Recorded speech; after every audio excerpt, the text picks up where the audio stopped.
on the Wiki Van.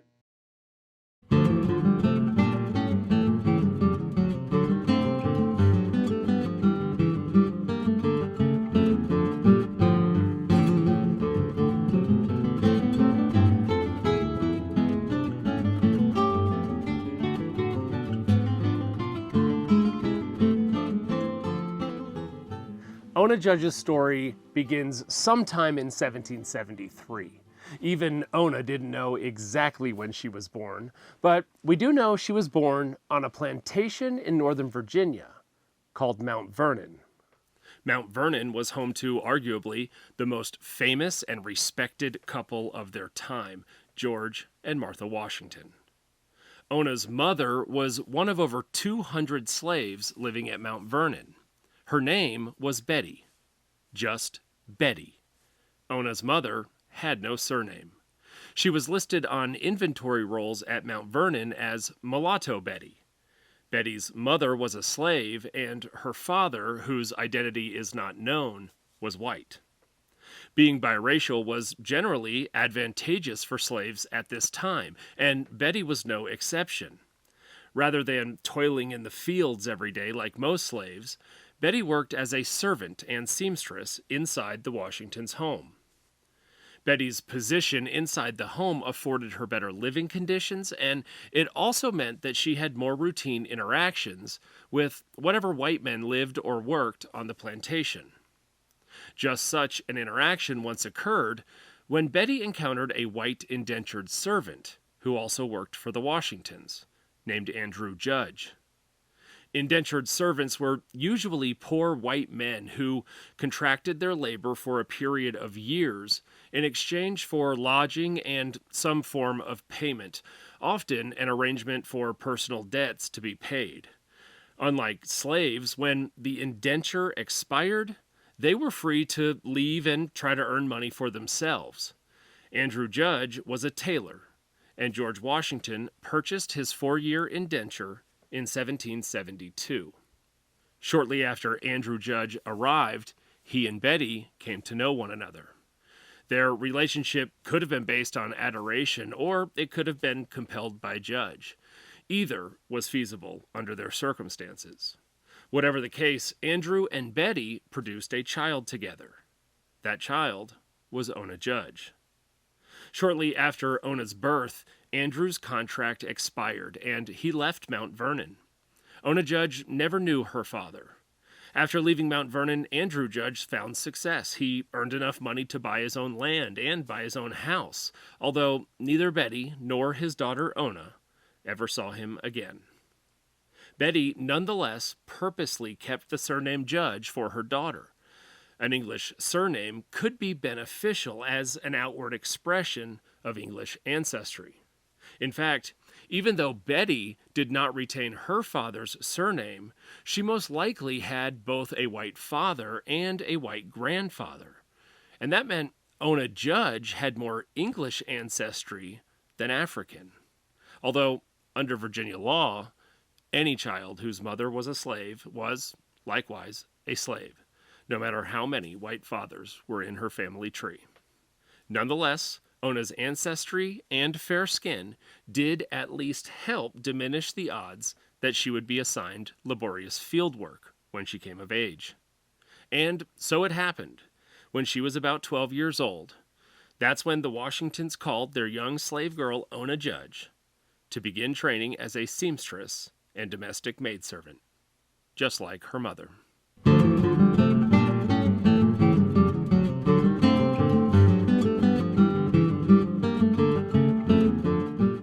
Ona's mother, Betty, wasn't born at Mount Vernon. Betty was born and raised on another Virginia plantation, owned by one of the richest men in the country, named Daniel Custis. The Custis plantation was called the White House. When Daniel Custis was 39 years old in 1750, he married a 19-year-old woman named Martha. Betty was still a teenager when she began working as a domestic servant for Daniel and Martha Custis at the Custis' White House plantation. Incidentally, it was Martha much later, in consideration of her fond memories at the Custis Plantation, who suggested that the president's house in the United States capital city should be referred to as the White House. Of course, Martha wouldn't have been in a position to offer such a lasting suggestion if fate hadn't precluded the Custises from growing old together on their plantation. The couple's marriage ended when Daniel died suddenly in 1757. In their short 7-year marriage, the couple had 4 children, although 2 died in infancy. After Daniel's death, his large estate, including over 100 slaves, was equally divided among Martha and their 2 surviving children. Of course, Martha's children were much too young to actually take possession of their portions of the estate, so Martha maintained custodial control of the entire estate until her children reached majority. 2 years later, the now 28-year-old widow, Martha, remarried, this time to a 27-year-old respected military officer named George Washington. George and Martha Washington never had any children of their own, but as stepfather, George became a legal guardian to both of Martha's infant children and raised them as if they were his own. Also, their marriage meant that George Washington now had custodial control of the Custis estate, including its many slaves. The slaves attached to the estate were called dower slaves. Thus, Martha, her 2 children, and over 150 dower slaves moved from the White House plantation to George Washington's Mount Vernon plantation immediately following the wedding. At Mount Vernon, the dower slaves worked alongside the slaves Washington already owned. The only major difference between them was that George Washington did not have the legal authority to sell or move the dower slaves, and for many of them, neither did Martha. Ona Judge's mother, Betty, was one of these dower slaves. She moved to Mount Vernon in 1759, years before Ona was born. But even though Ona was born on Washington's Mount Vernon plantation, as the daughter of a dower slave, she too was a dower slave. Ona Judge was legally owned by the Custis estate. For most of Ona's childhood, George Washington was away from home, gone for nearly 8 full years, commanding the Continental Army during the Revolutionary War.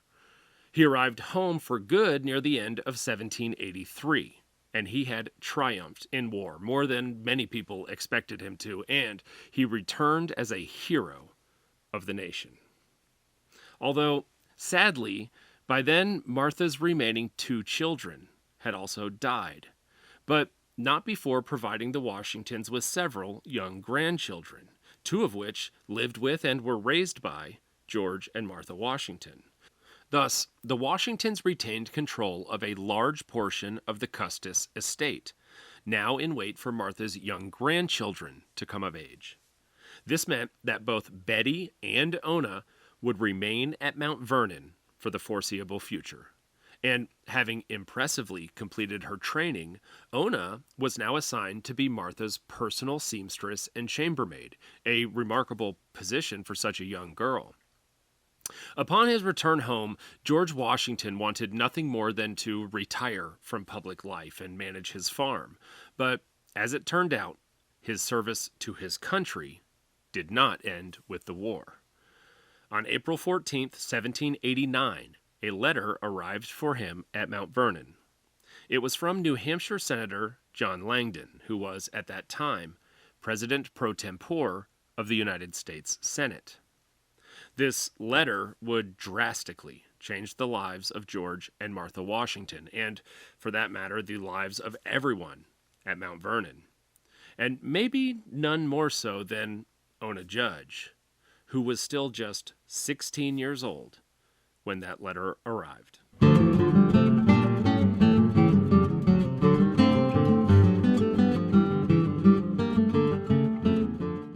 New Hampshire Senator John Langdon wrote to inform Washington that he'd been unanimously elected to be the first president of the United States of America.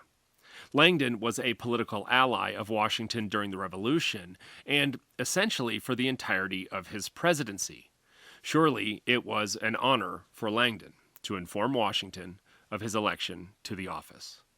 The Washington and Langdon families, although from different regions of the country, were known to be friends, and they even lodged at each other's houses on occasion when traveling.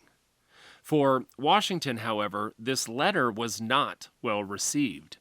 He questioned both his desire and his ability to be the nation's first president, but his sense of duty to the United States primarily influenced his ultimate decision. He accepted the position to which he'd been elected. The nation's capital at that time was New York City. There wasn't yet a District of Columbia or a residence designated to be the president's house. In fact, George Washington is the only U.S. president who never served in Washington, D.C., and never lived in the White House. The Washingtons had to spontaneously plan and pay for the move to New York themselves. Washington actually had to borrow money to cover the costs. Of the over 200 slaves living at Mount Vernon, the Washingtons chose 7 that would come with them to New York and work as domestic servants. 16-year-old Ona Judge was one of the 7. George Washington departed Mount Vernon on April 16, 1789. He wrote in his diary that day that he bade adieu to Mount Vernon, to private life, and to domestic felicity. His wife and the rest of their entourage followed shortly after. For Ona Judge, any desire or lack thereof to move to New York was irrelevant.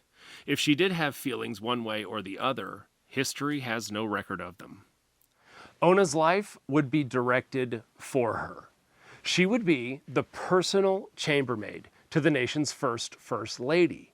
And that was a really important job. She was responsible for cleaning and mending Martha's dresses. Even long before JFK's 1960 national television debate debut, the national political scene depended significantly on appearance. The young Ona Judge had never experienced life outside of Mount Vernon. Surely New York City would expand her knowledge and understanding of a much larger world than she had previously known. In 1789, slavery was legal in New York, but the abolitionist movement was growing all over the country, especially in states north of Maryland. Of course, Ona wouldn't have known much, if anything, about calls for abolition, or much of anything else related to social or political arguments taking place in the country at large. The Washingtons' home in New York was simply referred to as the President's Mansion. The Washingtons and their grandchildren lived on the 2nd floor, while Ona and the other slaves, servants, and employees lived on the 3rd floor. The slaves who were chosen to accompany the Washingtons would become meaningful parts of the nation's first presidential administration. Washington recognized their importance and value, illustrated by providing each of them with a brand new set of fitted clothing. In a letter to one of his appointed aides, Washington requested that the suits made for his slaves should be handsome ones, with richer and fuller tassels at the top than the old ones. The trip from Mount Vernon in Virginia to New York City took just under 2 weeks.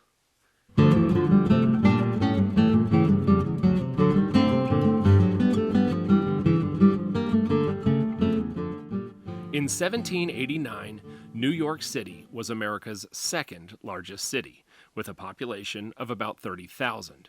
Only Philadelphia, with a population of about 44,000, was bigger.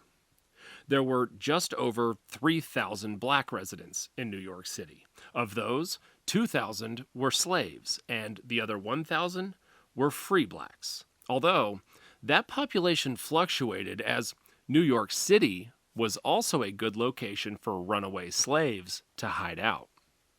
Ona Judge and the other Mount Vernon slaves called to serve in New York would encounter a significant population of free blacks for the first time, and maybe also for the first time, former slaves.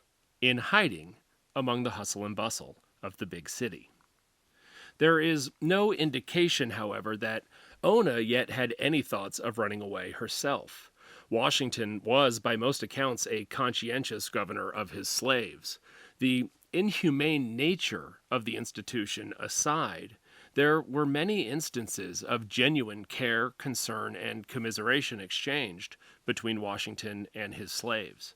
In fact, in letters between Washington and his personal secretary named Tobias Lear, who planned much of the move from Virginia to New York, Ona and the other slaves making the trip are casually referred to by both of them as the blacks in this family. The use of the term family is revealing. To George Washington, the slaves at Mount Vernon were an important component of his business operations, and taking care of his slaves was equivalent to taking care of the operation. But it was not lost on him that there was a more human component to owning slaves when compared to his other property. There are several instances of Washington deliberately avoiding the breakup of families and strictly limiting corporal punishment. And it bears repeating here as well that for over 150 of their slaves, including Ona Judge, the Washingtons had only custodial control. They were entrusted with guardianship without any legal authority to sell them or emancipate them. Ona was a slave before she even knew she was alive. But there's no indication that before she left Mount Vernon, she had any experiences that would have provoked animosity toward the Washingtons, and certainly none that would have instigated a desire to run away. Ona's residency in New York was short, but it had a significant impact on her.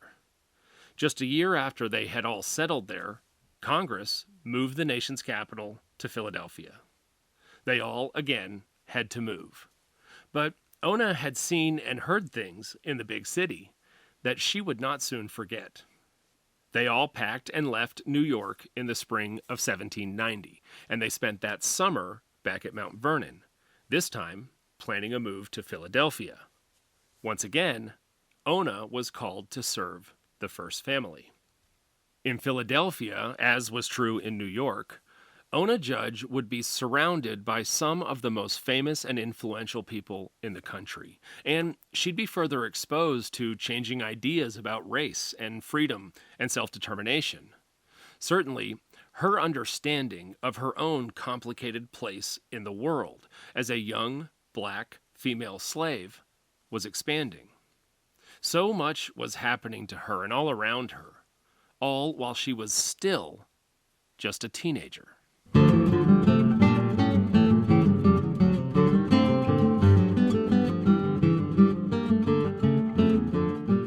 The President's House, as it was called in Philadelphia, was the largest house in the city. It was formerly home to Richard Penn, the grandson of the founder of the Pennsylvania colony, William Penn, and the house was situated nearly next door to what is now Independence Hall. Philadelphia was as cosmopolitan as America got in the late 18th century, and it was the epicenter of the developing abolitionist movement in the country. Here, Ona Judge, on occasion, went shopping and even had opportunities to see a play and see a circus. In 1780, the state of Pennsylvania passed expansive anti-slavery legislation. The law did not fully and immediately abolish slavery in the state, but it did provide slaves with opportunities to petition for their freedom. Although the law did not apply to slaves who resided outside of Pennsylvania, but it did allow slaves from other states to establish residency if they remained within Pennsylvania's borders for a period of 6 months or longer. There was some ambiguity as to whether or not it applied to Washington's slaves, as Washington never became a citizen of Pennsylvania himself. It was even more ambiguous as it related to Ona Judge. She was still a minor when she first arrived in the state, and even still today, any form of emancipation for minors is a legal rarity. George Washington, in order to avoid any potential legal disputes with his slaves and to avoid the wrath of the tenacious anti-slavery advocates in the city, initiated a systematic rotation of slaves between Mount Vernon and the president's house in Philadelphia every 6 months. Of course, there would have been financial repercussions for Washington if his slaves began suing for their freedom, but he also sincerely feared that emancipation could be dangerous for them. It seems Washington truly believed his slaves were protected under his care. His idea was practically reasonable, as many freed slaves fell into desperate poverty and many died from starvation or exposure. Although, however reasonable, it was nothing more than his opinion. Some former slaves did have trouble finding their way after being emancipated, but others thrived, and Philadelphia supported many examples of that. Among the most prominent may have been a preacher and cobbler named Richard Allen. Allen was born into slavery, but as a young man, he worked odd jobs in the city for pay, and over time, and with a sympathetic owner, he was allowed to buy himself in 1780. Richard chose to use the surname Allen upon purchasing his freedom as a symbol of his regard for the abolitionist Quaker and then Chief Justice of the Pennsylvania Supreme Court, William Allen, the namesake of Allentown, Pennsylvania.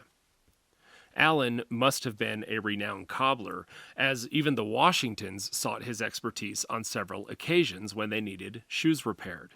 In fact, Ona Judge may very well have interacted with Richard Allen while running these errands for her owners. And mending shoes wasn't the only thing Allen excelled at. He was also known to have assisted many slaves who pursued liberty by running away. No record exists of how influential Richard Allen was on the course of Ona Judge's life, but her visits to his shop may have been her only and likely her best chance to speak freely about liberty for enslaved people. And at the very least, it's possible that Allen helped Ona understand that she did have options. Although in her first few years in Philadelphia, there were still no indications that she had any thoughts about running away. Liberty is an inherent desire of human nature, and even more so, it's an inherent part of being American. But up to that point, her life was not as unbearable as it was for many other slaves, nor as unbearable as it might have been as a runaway. Fugitive slaves lived in constant hiding. Often, they had to sleep outdoors. They weren't prepared for the bitter cold of the North. A slave's decision to run away was a decision to leave their family and friends. Often, they didn't even know where they were going or who would be there when they arrived. The consequences for those who were caught were often harsh. They included corporal punishment or being sold to the even more ruthless plantation owners in the Caribbean. And if runaway slaves did avoid capture, there was no assurance of finding gainful employment. Starvation was a real possibility. Further, it was exceedingly rare for women to attempt escape. About 90% of all runaway slaves were men. In fact, during this time period, it was rare for any woman to travel alone. Also, most adult female slaves were mothers who weren't willing to expose their children to the dangers of running away, let alone leave their children behind. It's not surprising that Ona Judge was not initially motivated to attempt running away from George and Martha Washington. She had a room in the largest house in the city. She worked for the nation's first lady. She wore elegant dresses and, on occasion, engaged in social events. She was warm and she never missed a meal.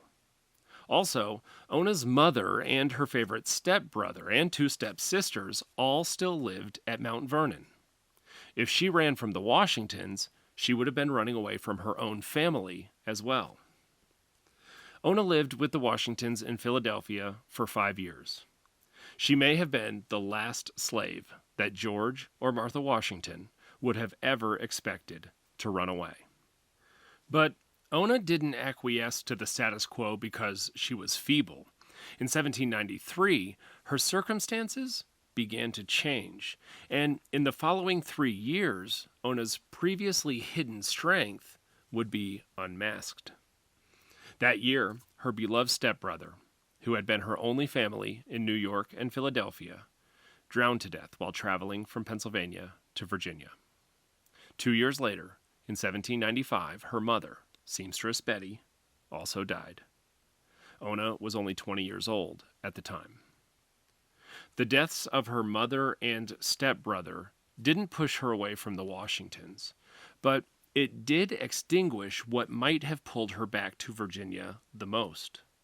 And if George and Martha Washington were to implement some new imperative or arrangement that did push her away from them, well, then they might see how much Ona had learned and how much she had grown in the urban North. The Washingtons might just learn that if they pushed Ona Judge away too hard, she might not come back.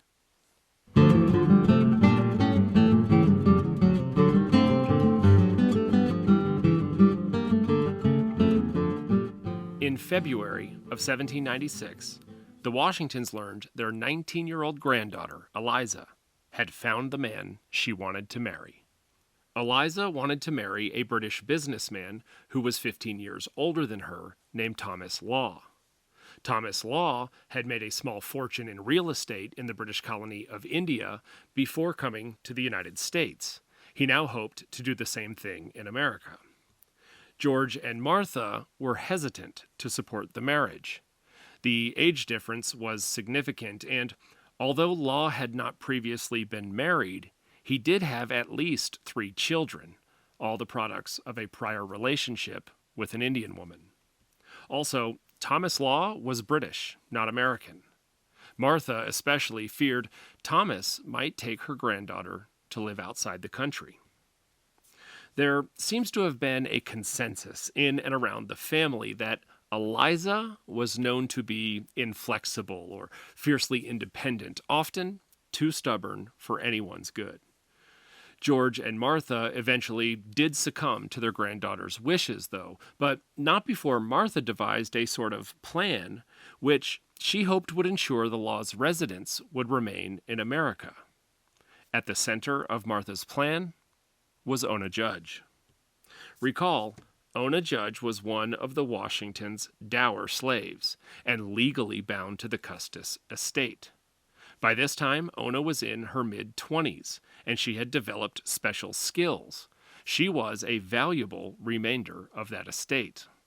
So Martha, hoping to prevent any possibility that the Laws might leave the United States, did whatever she could to provide a situation for the couple in Virginia that was worth staying for.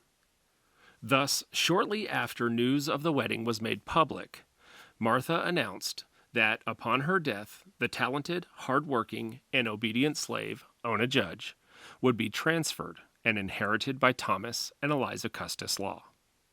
Essentially, Ona Judge would be given to Martha Washington's 19-year-old granddaughter as a wedding gift. Thomas and Eliza Law were married on March 20th, 1796. At the end of that year, George Washington made a major announcement of his own. When his second term as president ended in 1797, he would step away from public life. This time, he meant it.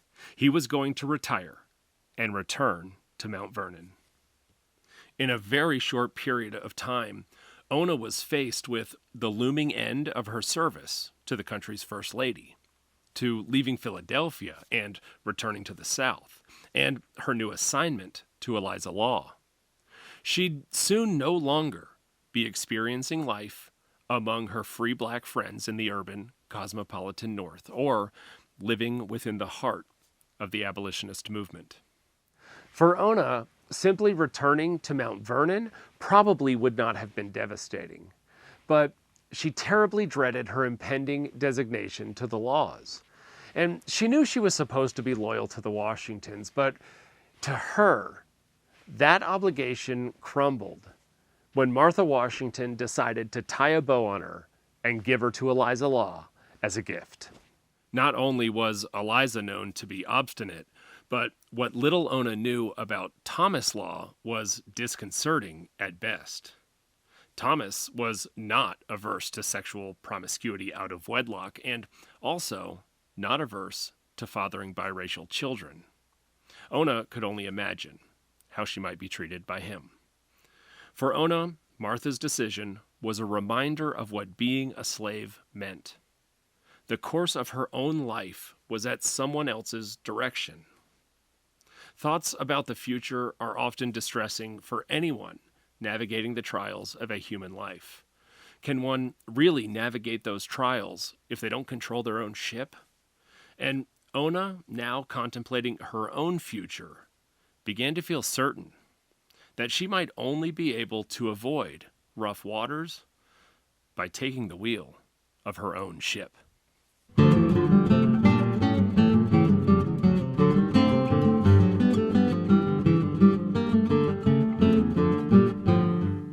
In 1796, Ona Judge faced the fundamental agony of slavery. A slave has no control over their own future. But Philadelphia had taught her she didn't have to capitulate. With so much uncertainty looming in front of her, she decided to take control of her own life. She decided to run away from George and Martha Washington, to run away from Thomas and Eliza Law, to run away from slavery. If she had never been delegated to work in Philadelphia, she might have never known that such a choice even existed. The tracks of the Underground Railroad were just being laid in the 1790s, and fortunately for Ona, she was in the city where the most extensive networks of assistance began. George Washington's ledger includes an entry dated May 10th, 1797, for a $1.25 deduction for shoes. Quite possibly, someone needed to visit Richard Allen's shop that day. Recall the same Richard Allen who was dedicated to helping slaves who wanted to run away. It seems likely that this simple May 10th shoe shop errand was completed by Ona Judge, giving her the perfect opportunity to speak privately with Allen. Ona weighed the misery she would endure if she remained a slave against the multitude of dangers she would confront on the run, and she chose the latter. Ona's despair at this time is glaring because she knew the dangers she'd face as a runaway. It's difficult to figure precise numbers for the likelihood of a runaway slave's survival, but some historians have figured the probability for survival to be somewhere near 50%. Ona knew running away could mean dying. And even if the elements didn't kill her, the bounty hunters would be on her trail. At the very moment she left the Washingtons, she would become a fugitive of the law. Neither a warm fire nor a horn of plenty could eradicate the legal status of a runaway. Life for a fugitive slave was a life forever in hiding. And owners of runaway slaves generally offered rewards to anyone who found and returned fugitive slaves to them. Some bounty hunters made pursuit of these rewards their full-time occupation. Neither of Ona's options would lead to a life of peace or serenity, but of the choices in front of her, she chose to walk the cobbler's path. She chose to risk the danger and pursue freedom. Ona resolved that she would simply not ever work for Eliza Custis Law. With Washington's presidency coming to an end, George and Martha spent the spring and summer of 1796 organizing the upcoming transition of the office of president and their departure back to Mount Vernon. Unbeknownst to them, at the same time, Ona Judge was planning her own transition and departure. On the evening of May 21st, 1796, Ona Judge slipped out the back door of the president's house while the Washingtons ate dinner.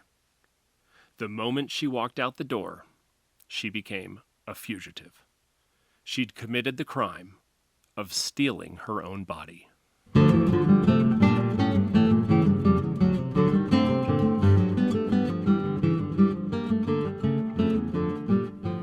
George Washington was not known to be particularly harsh on his slaves, but he did spend considerable time and effort and money pursuing the capture of any of his slaves who ran away. It's unclear whether the Washingtons realized Ona was gone the same night that she departed or the next morning. Washington's letters related to Ona's departure indicate that both he and Martha were left bewildered and dismayed. 2 days after Ona left, George Washington published an advertisement in the Pennsylvania Gazette. He provided a description of Ona and offered a $10 reward for Ona's capture and return.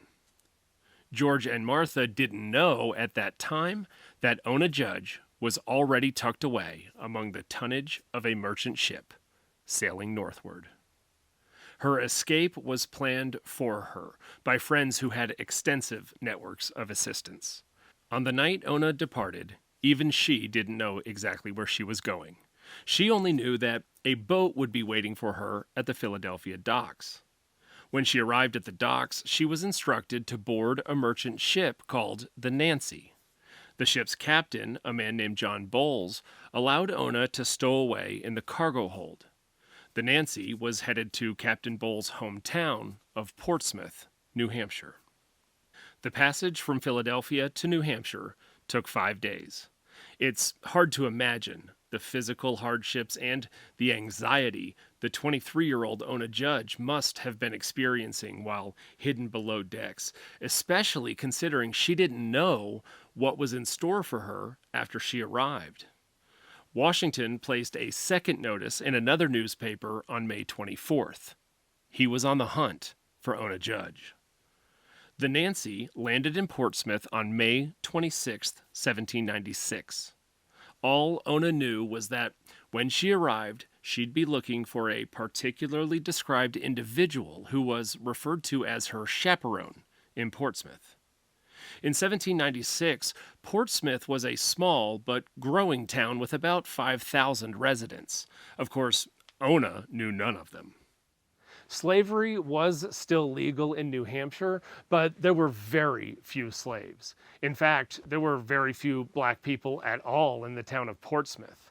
Of that town's population of 5,000, there were only about 100 black residents total. In fact, there were fewer black residents in Portsmouth than there were blacks living at Mount Vernon alone. Although, the few blacks who did live in or near Portsmouth were well known for helping runaway slaves. After Ona arrived in New Hampshire, she met her chaperone. She was then ushered to the home of a free black family, where she hid for the days following her arrival. Ona did not have the luxury of sheltering in place for long, however. The people helping her hide were kind, but not rich. She needed to find work if she was going to survive.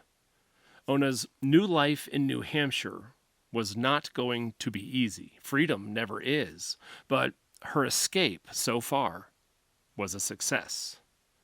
Ona Judge was ready to be the captain of her own ship.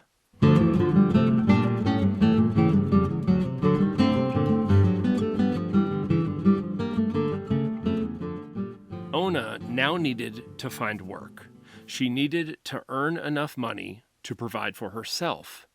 Unfortunately, she wasn't able to utilize her most lucrative skill as a seamstress. She had no endorsements, she had no samples, and certainly she wasn't in a position to parade around town advertising herself for hire. Her only real option was to accept odd jobs in domestic service, and she was paid next to nothing for them. For the Washingtons, her duties were very particular, and the needs of the household were divided among their many servants. Most of the heavy lifting was reserved for men.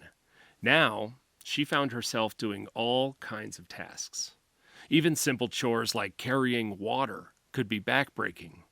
An average home in the 1790s used about 100 gallons of water per day. All of it needed to be carried from a nearby well into the home.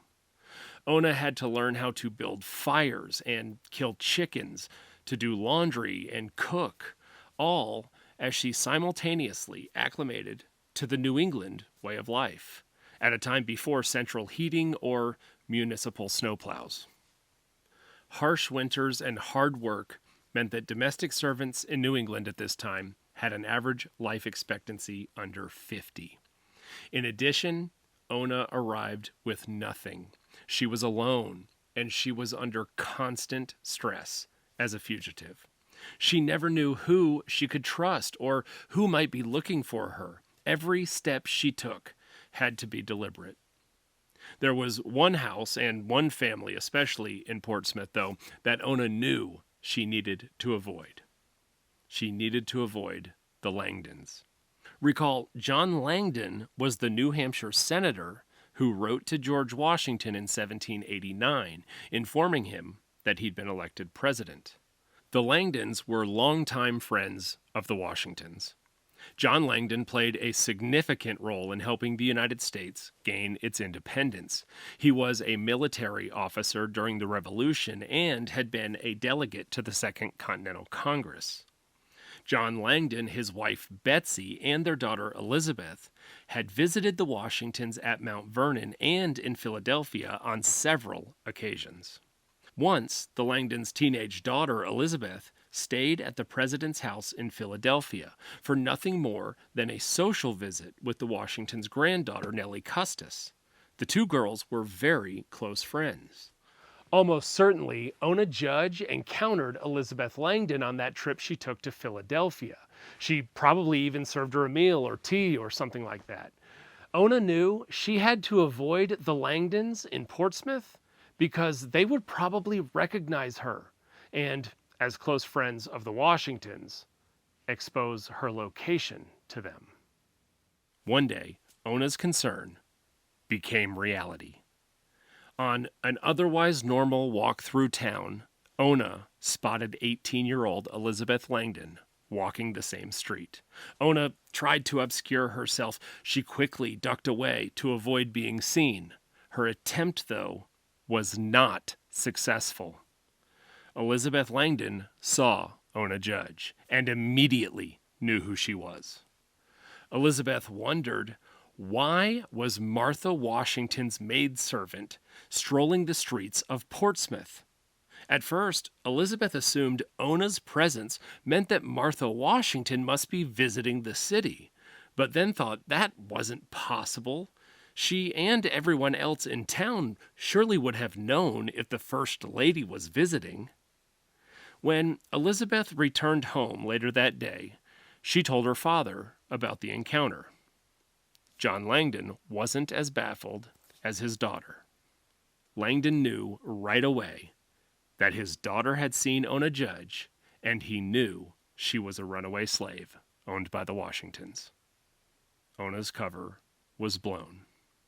She'd been discovered by the one family in Portsmouth who were personal friends of George and Martha Washington.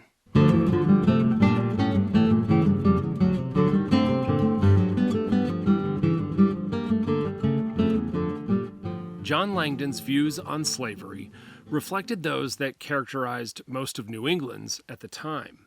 He never owned slaves himself and wasn't a stalwart abolitionist, but he did want to see an eventual end to the immoral practice of slavery. So, regarding Ona Judge, he faced a troubling dilemma. He weighed his oath to uphold the laws of the country and his friendship with the Washingtons against his personal convictions. After consideration, he decided that even if he personally preferred to keep Ona's location a secret, doing so was illegal. Near the end of August in 1796, John Langdon sent a letter to Washington. He advised the president that his fugitive slave, Ona Judge, could be found in Portsmouth, New Hampshire. Washington adeptly evaded allowing slavery to become a heated political issue during his presidency, and he didn't want his pursuit of a young girl in New England to stoke any fires among the growing abolitionists in the country. At the same time, both he and especially Martha adamantly wanted Ona Judge returned to them. So, hoping to avoid any backlash just before his final term ended, they decided to wait and not take any action until after his farewell address was published. Further, Washington decided that he would try to return Ona to Virginia covertly, rather than have her arrested and brought to court, which, according to the Fugitive Slave Act, that incidentally he signed into law, was the prescribed method for recovering fugitive slaves. About a month after John Langdon informed Washington of Ona's location, Washington penned a letter to the Secretary of the Treasury at the time, a man named Oliver Wolcott. Washington asked for his help and justified his and Martha's resentment of Ona, explaining that their offense stemmed from the ingratitude of the girl, who was brought up and treated more like a child than a servant. Martha seemed to have taken Ona's departure especially personally, as Ona was part of the Custis estate, and therefore, to Martha, Ona's decision to run away was comparable to stealing from her grandchildren. It took almost 3 months before a plan to bring Ona back was set into motion. Oliver Wolcott did help, although only by requesting assistance from Portsmouth's local customs officer, a man named Joseph Whipple. Joseph Whipple's brother was a signer of the Declaration of Independence, and years earlier, Washington had appointed Joseph to his position in the customs office. Washington and Wolcott hoped Whipple would be able to figure some way of finding Ona and getting her on a ship headed to Virginia. Whipple's personal views on slavery were probably similar to Langdon's, but initially he responded that he would, with great pleasure, execute the president's wishes in the matter. After all, for Joseph Whipple, this was the president who was asking for help. However, Joseph Whipple's actual execution of the president's wishes might indicate that the task wasn't as great a pleasure for him to execute as he first suggested. Several weeks passed before Whipple took any action to discover Ona Judge. Nonetheless, he was able to locate her, and he decided to lure her to him by pretending that he wanted to hire her as a domestic servant in his own home, and that he would be paying handsomely. Ona, as always, needed money, and she agreed to sit with Whipple for an interview. Soon enough, Ona realized the whole interview was a ruse. Whipple was asking too many questions that were unrelated to the supposed job, and he seemed to know too much about her already. Ironically, what made Ona most skeptical was that Joseph Whipple was being too nice to her. And soon enough, Whipple realized that Ona was onto him. And when he did, he came clean. And he told Ona now that he actually was speaking to her on behalf of George Washington, who had given him a mission to return her to Virginia. At first, Ona assumed she was about to be arrested. But that didn't happen. Instead, Joseph Whipple began to plead with her, trying to convince her that her life would be better if she returned to Virginia. So Ona responded with what she hoped would give her the best chance of ending the interview and remaining free to walk away. She told Whipple that his words had swayed her, and she agreed that she would board the next ship set to sail for Virginia. Of course, Ona had lied to him. She had no intention of returning to the docks or boarding any ship bound for Virginia. And as the entire episode was predicated on Whipple's initial lie, Ona felt justified in doing the same. Ona Judge did what was needed to excuse herself from the meeting. Unbeknownst to Whipple, at the time, her resolve to remain free was firmly intact. Ona Judge had successfully thwarted the Washington's first attempt to capture her.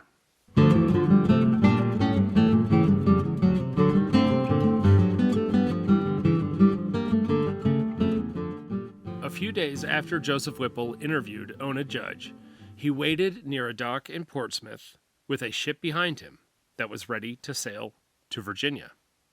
As they had agreed, he was there to see her off. Ona Judge never showed up. Whipple hoped he'd soon be able to inform George Washington that his mission was successful. Instead, he penned a note recognizing the attempt had failed.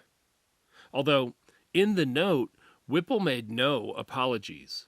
Rather, he seemed to almost advise Washington that his expectations for success should be tempered, as regarding fugitive slaves in New Hampshire, the popular opinion here in favor of universal freedom has rendered it difficult to get them back to their masters. Maybe Joseph Whipple found himself torn between the opinion of Washington and the opinion of the people in his own community, including himself. The note to Washington closed with Whipple stating, "It is with regret that I give up the prospect of executing the business." It seemed that Joseph Whipple was attempting to extricate himself from any future involvement. In the months following that first failed attempt to return Ona Judge to him, Washington was preoccupied with facilitating the transition to John Adams' presidency and returning himself to Mount Vernon. He hadn't forgotten about Ona, and he still intended to pursue her further, but those further efforts had to wait until he and Martha were settled back home. Of course, there's no way Ona could have known that she was relatively safe for those last 2 months of 1796, but she did not let Washington's pursuit of her affect her own pursuit of happiness anyway. On January 14th, 1797, the New Hampshire Gazette, the leading Portsmouth newspaper, announced the marriage of Miss Ona Judge to a free black man named John Staines. Ironically, on the exact same page that day, the newspaper also published a letter written by George Washington related to the end of his presidency. Ona was probably 24 at the time of her marriage, while her husband's age is completely unknown. John Staines was informally referred to as Jack. It is possible that Ona and Jack were truly and deeply in love. It's also possible that their union was based more on circumstances. After all, there were only about 100 black residents living in Portsmouth, and the marriage took place only 7 months after Ona first arrived. So it could be that for Ona, Jack Staines was simply the right man in the right place at the right time. And getting married, having a partner, meant for her more financial stability and a chance to start a family. Although Ona's regard for freedom, her desire to control her own life and follow her own pathway to happiness, may indicate that a more genuine affection did exist between them. In reality, as may be true of marriages past, present, and future, it was probably some combination of love and circumstance.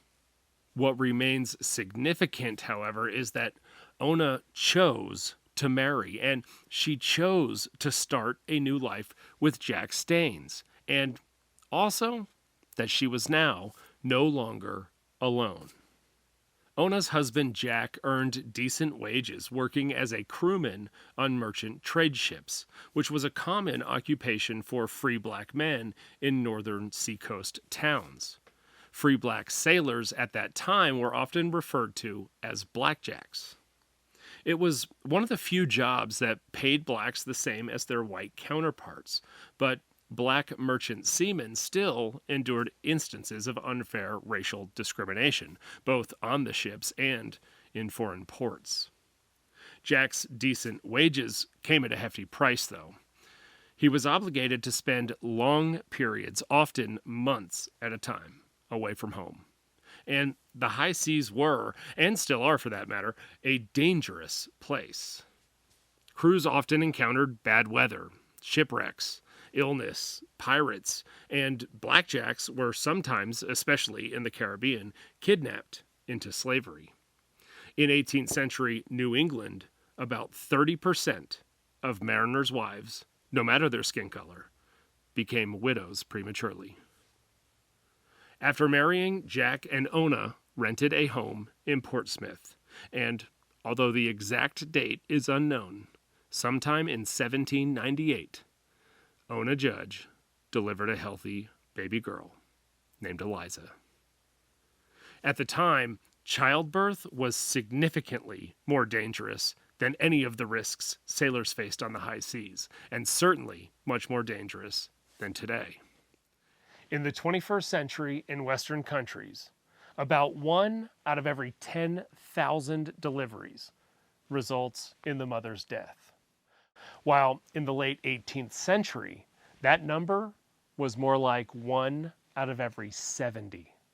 And childhood was even more dangerous than childbirth. While today, only about 1 out of every 2,500 children will die before the age of 10 for any reason. In the 18th century, it was more like 1 out of every 2. A child's chances of reaching his or her 10th birthday was 50-50. The risks of pregnancy and childbirth affected both blacks and whites, both the rich and the poor. George Washington's own granddaughter, Nellie Custis Lewis, became pregnant 16 times in her life. Of those 16 pregnancies, 8 were miscarried, 4 died in infancy, and only 1 lived long enough to survive her mother. Sadly, Nellie Lewis's experience was not uncommon. But both Ona and Eliza Staines were lucky. Both mother and child emerged healthy. However, beyond her physical health, Ona's infant daughter Eliza wasn't so lucky. Legally, slave owners were entitled to their slaves' offspring. Therefore, upon Eliza's birth, she was the legal property of the Custis estate. Overall, by the end of 1798, things were looking up for Ona Judge. She was able to avoid the Washingtons' attempt to capture her. She had gotten married, moved into a house in the city, and given birth to a daughter. She had escaped extreme poverty and established for herself a new life. She was no longer alone.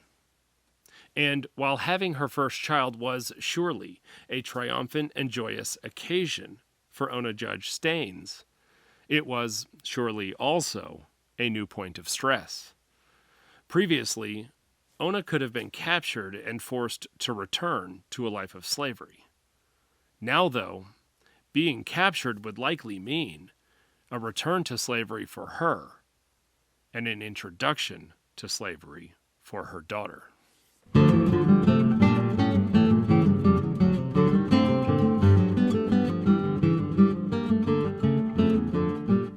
By the summer of 1799, George and Martha Washington were settled back at Mount Vernon. They were retired from public life. They now had the time they needed to devise a new plan to capture and return Ona Judge. This time, Washington requested assistance from one of his nephews, a 35-year-old named Burwell Bassett Jr. Bassett was a Southern plantation owner, a slave owner, and, most importantly, a trusted member of the family. Discretion would be assured, and there was no risk of anti-slavery sentiments hindering the objective. Bassett had always been a regular visitor to Mount Vernon and to the president's house in Philadelphia. He and Ona knew each other, and for Burwell Bassett, a foundation of authority over the runaway slave already existed. Bassett was also a state senator in Virginia, so the idea was for him to travel to New Hampshire under the guise of conducting official state business. George Washington facilitated lodging for his nephew in Portsmouth at his old friend John Langdon's home. Washington knew Ona was now married, but to him, the marriage was illegitimate. In his letters and journals, Washington referred to her only as Ona Judge, never as Ona Staines. He didn't know that she had had a child, but nonetheless, he instructed Bassett to seize Ona and any children she may have had for their return to Mount Vernon as well. Burwell Bassett arrived in Portsmouth and to the Langdons' home in August of 1799. George Washington and John Langdon had an enduring friendship, strongly forged as compatriots in war and the founding of the country. Langdon's political views, however, were deviating from Washington's at this time. Shortly after John Adams took office, Langdon left the Federalist Party, and he joined Thomas Jefferson's new Democratic-Republican Party. He was never a staunch abolitionist, but he did support gradual emancipation, and on several occasions, Langdon demonstrated that he held genuine sympathy for slaves and their difficult lives. For Burwell Bassett, though, Langdon's changing political views were irrelevant. His intention to capture Ona Judge was kept secret, and Langdon's participation was limited simply to providing a place for the Virginian to stay. Bassett was welcomed as expected and promptly began the execution of his mission. He quickly discovered the location of Ona and Jack Staines' house.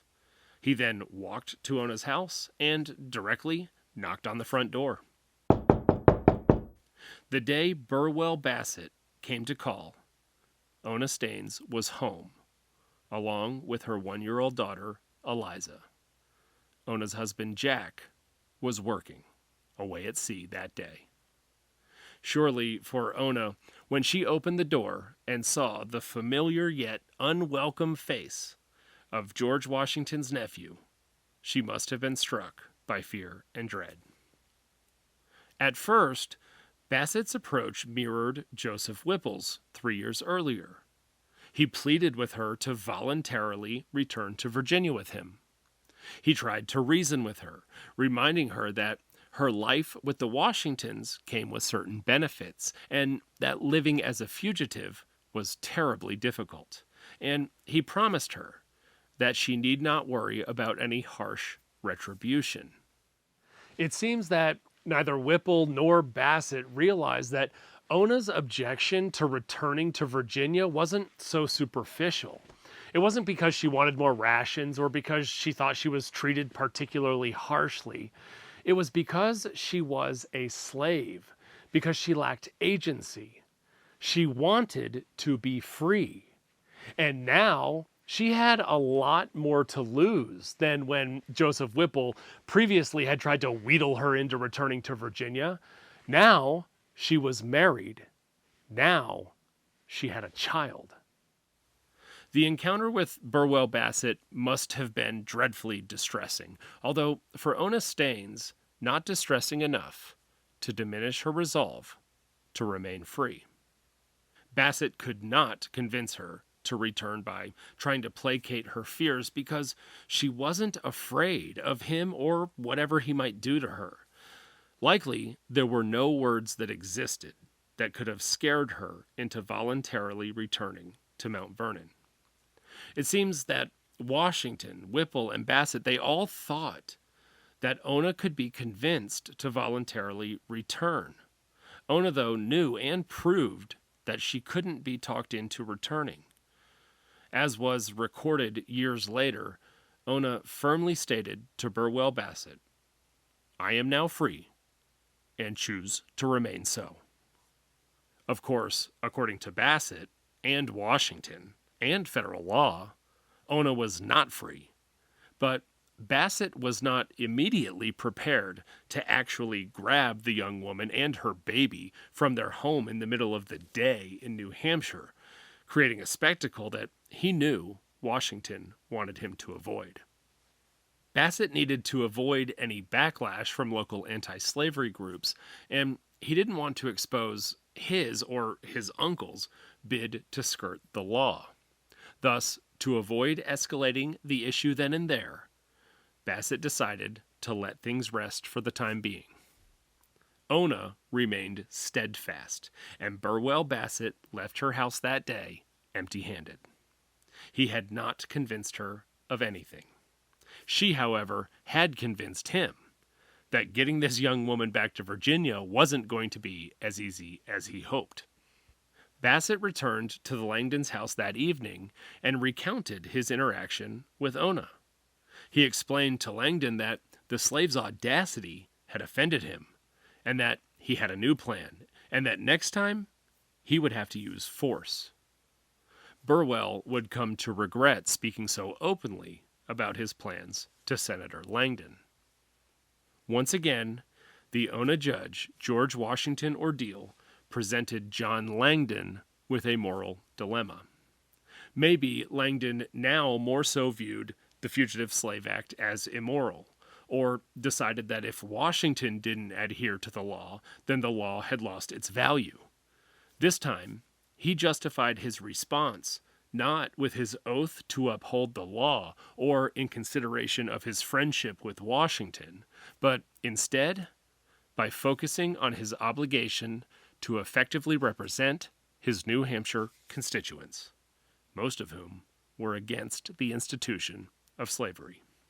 It seems that Burwell Bassett overestimated how strongly John Langdon's personal relationship with Washington would factor into his host's acquiescence to the idea of using force.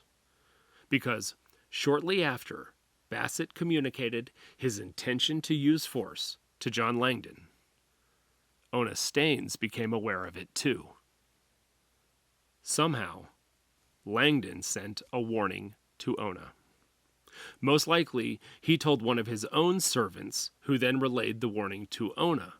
Thus, Ona, with her daughter in tow, left her home in Portsmouth and hid at the home of a friend in an adjacent town. Likely, her hideout was the home of Phyllis and John Jack, free blacks living in Greenland, New Hampshire.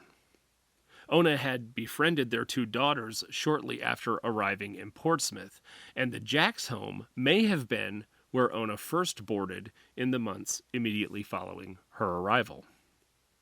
When Burwell Bassett approached the Staines' front door for the second time, he didn't knock. This time, instead, he broke the door down and entered the house. But this time, the house was completely empty. Before Bassett returned to her house, Ona had hired a stable boy to carry her and her baby Eliza to Greenland so her friends could help her hide.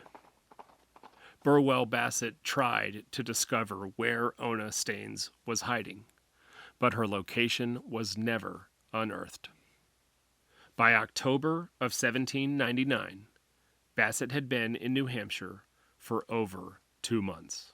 Of course, he couldn't stay there forever, and he boarded a ship to return home. Burwell Bassett headed back to Virginia alone. He'd have to explain to his uncle that his mission was a failure.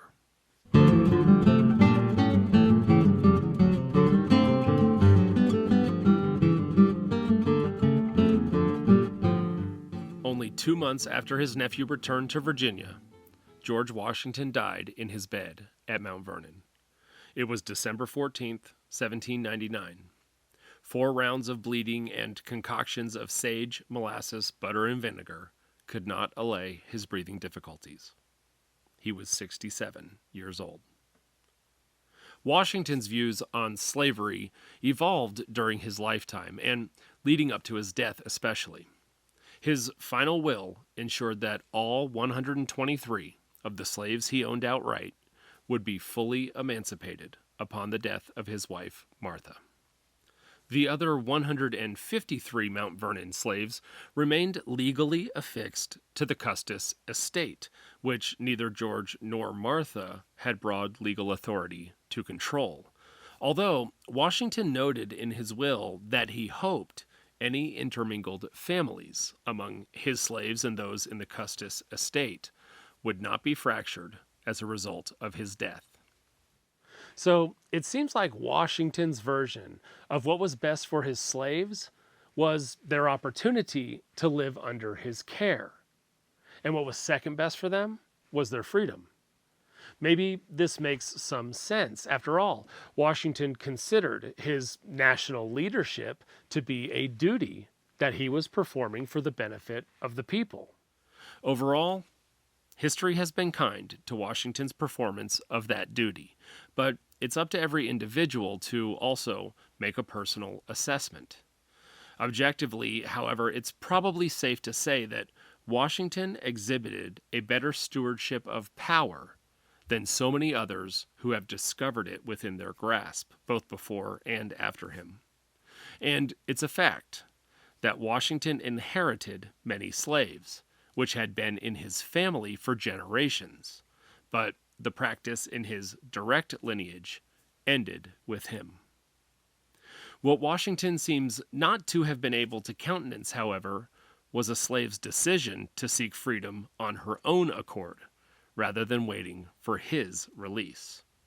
In the case of Ona Judge, though, the more impassioned resentment emanated from Martha.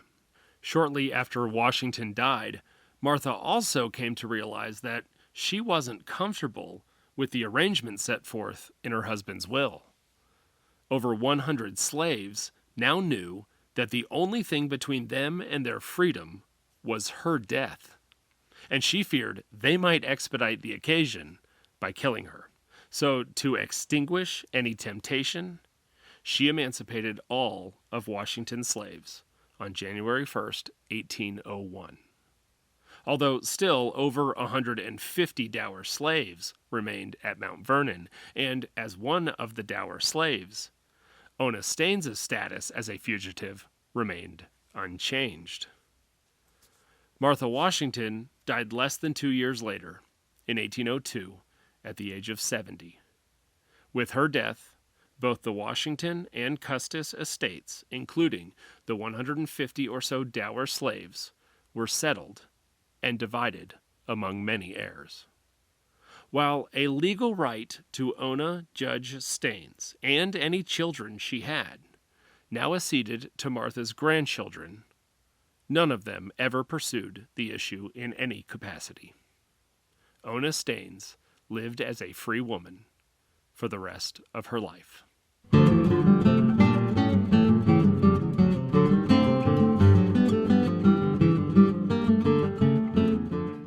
After sneaking out the back door of the president's mansion in Philadelphia, Ona Judge Staines never experienced life as a slave again. Maybe more importantly, especially to her, none of her children ever experienced life as slaves.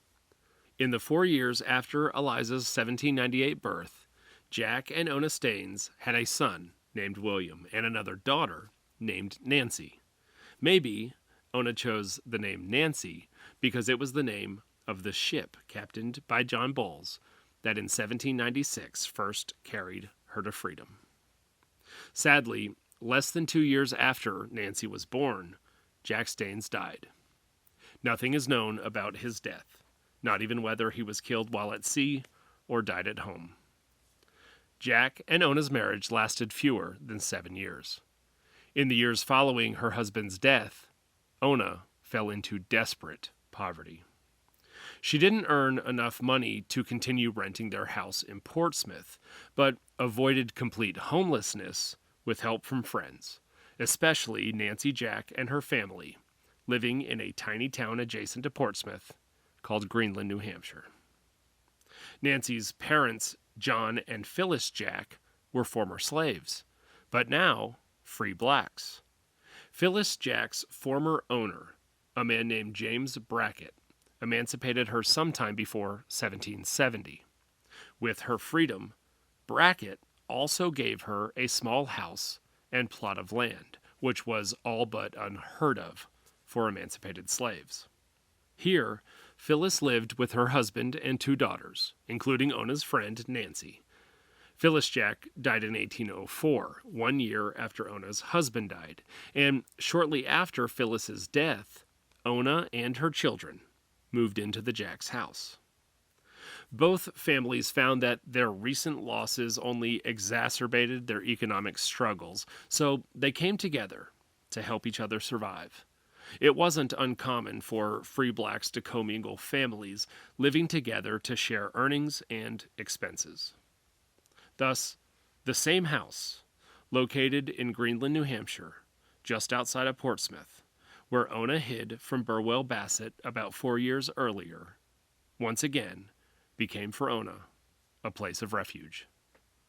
Very little is known about Ona's only son, William. Some have even speculated that William might have been Jack Staines' son, but wasn't actually Ona's son. It's impossible to know for sure. William left Greenland, New Hampshire when he was a teenager. He likely went to go find work on merchant ships like his father, and after he left, Ona never saw him again. In later interviews, Ona talked much more extensively about her 2 daughters, but when asked about her son, she only expressed that he was dead. She didn't really provide anything further about him. About the same time that her son left Greenland, sometime in or around 1817, Phyllis Jack's husband, John Jack, died. This left 5 free black women living in the Greenland house, including Ona, who was now in her mid-40s, the similarly aged Jack daughters, Phyllis Jack Jr. and Nancy Jack, and Ona's 2 teenage daughters, Eliza Staines and Nancy Staines. The 5 women lived together in the Greenland house, but fell into even more desperate poverty. There simply weren't many opportunities for them to earn enough money to do anything more than survive. Additionally, there were essentially no young single black men in the region that might have helped them secure more financial stability. Neither of the Jack's daughters nor Ona's daughters were ever married, and Ona remained single after her husband's death for the rest of her life. As teenagers, both of Ona's daughters became indentured servants to a local man named Nathan Johnson. The indenture was created as a sort of charity or foster guardianship for the young girls. Nathan Johnson was paid by the town to take them in and provide essentials. Eliza and Nancy Staines learned and provided domestic services and tended the Johnsons' farmland. They both moved into the Johnson home for nearly a year. As much as it might have pained their mother, becoming live-in servants would, at least, ensure that the girls were warm and fed. Although, notably, both of Ona's daughters were known to be talented artists, and on occasion made extra money selling their sketches to people in and around Portsmouth. It seems, though, that such a poor quality of life took its toll on the Staines girls.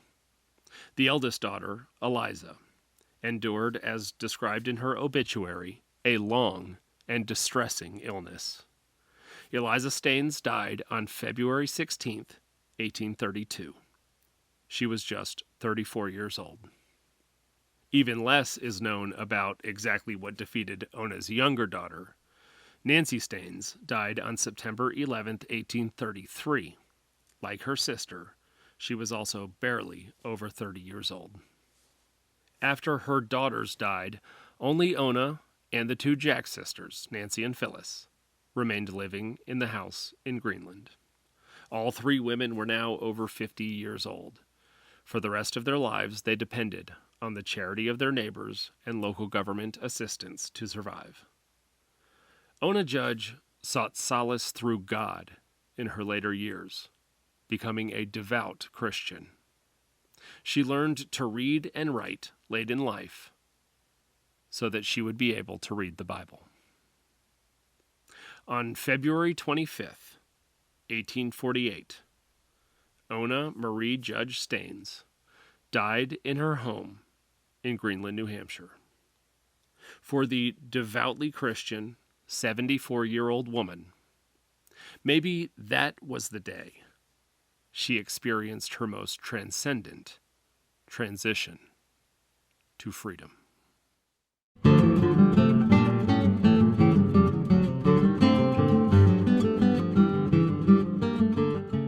Much of the Ona Judge Staines story is known because, very late in her life, she twice sat for interviews with abolitionist journalists. The first article about Ona was published in the Granite Freeman on May 22, 1845, which was 49 years and 1 day after she slipped out the Washington's back door. The second interview was published January 1st, 1847, in The Liberator, the largest circulated abolitionist newspaper in the country. In her time, the law prescribed that Ona Judge was a slave and a fugitive. Now, however, she is more so remembered as a victim, embodying bravery and heroism to save herself and her children. Maybe, if George Washington were alive today, he might visit the site where he lived when he was president, and come to know that in Philadelphia, February 25th is Ona Judge Day in that city. He might see that his former residence is now a museum, with an exhibit celebrating his presidency, and also an exhibit celebrating Ona Judge's escape. Or if he traveled the roads near his dear Mount Vernon, he might pass the state of Virginia's official historical marker, honoring the young slave girl who got away.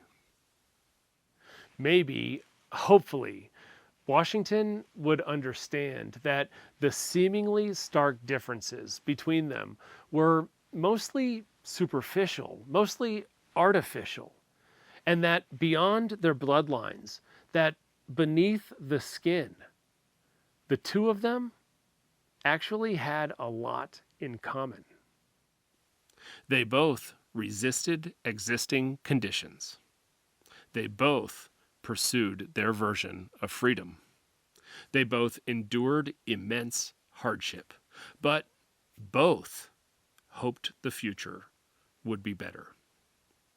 George Washington and Ona Judge were both Davids, and they both defeated Goliath.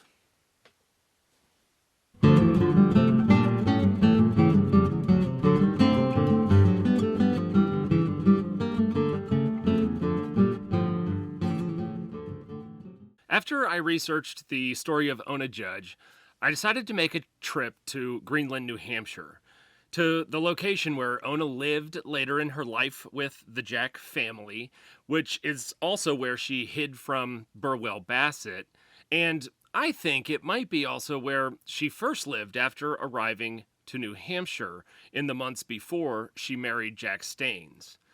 And it's also the same plot of land where Ona died and where she was buried. Some of the old grave markers are even still there. I know that others have been to the site, but the exact location was very difficult to find. I could only ascertain the general area, and then it took me a lot of walking and searching. And I was nervous because the creek that runs into the swampy pond is between two houses today, and I didn't know which side of the creek the site was on, and I didn't know whose property I was on when I was out there walking on it. I saw several lines of old New England stone walls which were used to demarcate property lines throughout the 1800s, and also some newer walls that were made from fallen branches and sticks, maybe the work of kids that were playing in the woods at some point, and even some old car parts, which was surprising. I found some information indicating that the Brackett family, descendants of the Bracketts who owned and emancipated Phyllis Jack in the late 1700s, still own that land today. After walking kind of aimlessly for about 20 minutes and seeing nothing but leaves and trees, I almost gave up. But I decided I had to keep trying because I knew I had to be close. I even stopped for a moment and kind of upwardly, internally pleaded, "Please help me find the spot." I'm hesitant to proclaim that someone could hear my thoughts, but just moments later, I saw a grave marker sticking up among the leaves. I felt relief and satisfaction. I spent a minute just taking it in. I was surprised at how serene the atmosphere was and how much being there struck me emotionally. I was there just before the sun set, and it was a chilly fall afternoon, and I recorded a few of my thoughts. I've come here to the place where Ona Judge is buried, also the Jack sisters, Ona's daughters, and Phyllis Jack. As a matter of fact, there is a gravestone here, which I will provide a picture of, that indicates that this is Phyllis Jack's gravestone.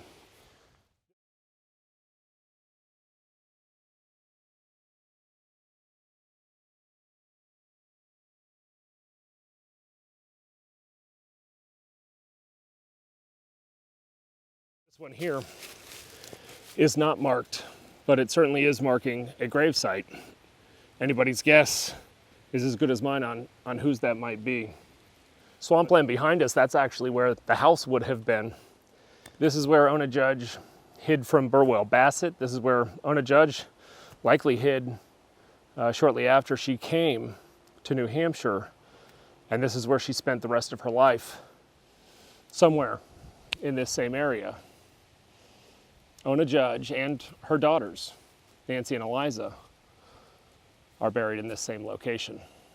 It's hard to imagine the lives that these women lived out here in the woods. But it's a very peaceful place, which I think is appropriate.